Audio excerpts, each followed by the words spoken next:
अस्सलाम वालेकुम नाजरीन, आप देख रहे हैं स्वेयर न्यूज़। मैं हूं आपकी होस्ट फराह अहमद। 12 बजे की हेडलाइंस में खुशामदीद। हेडलाइंस का आगाज करते हैं। वज़ीर ख़ारजा ने अवाम से खिताब किया। उन्होंने कहा कि कोरोना वैक्सीन चीन ने पाकिस्तान को तोहफे में दी है।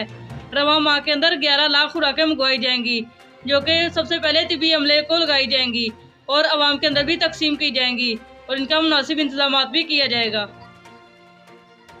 मुल्क भर में एक दिन के अंदर 26 अफराद इंतकाल कर गए।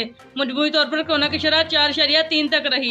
अमवात 11,000 तक पहुंच गई, जबकि मुस्बत केसेस की शरह 3.2 तक रही।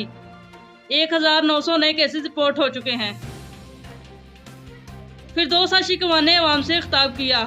उन्होंने कहा कि साबका हुक्मरानों ने सिर्फ अवाम के पैसों पर अय्याशी की है और अब वो अवाम के सामने आने से भी डरते हैं।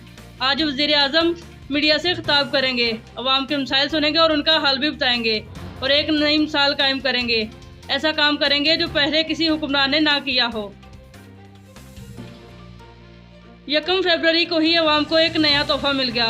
पेट्रोल और डीजल की कीमत में 2-2 रुपये इजाफा कर दिया गया, जिससे अवाम ने तशदीद का इजहार किया और एहतजाज भी किया।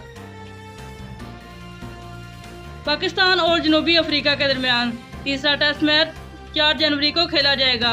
जनूबी अफ्रीका और पाकिस्तान की टीम आज रावलपिंडी पहुंच गई। ट्रेनिंग जारी हो गई।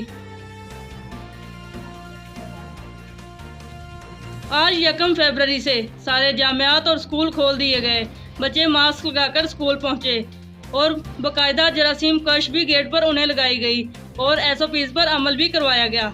एहतियाती तदाबीर की भी पूरी पाबंदी की जा रही है।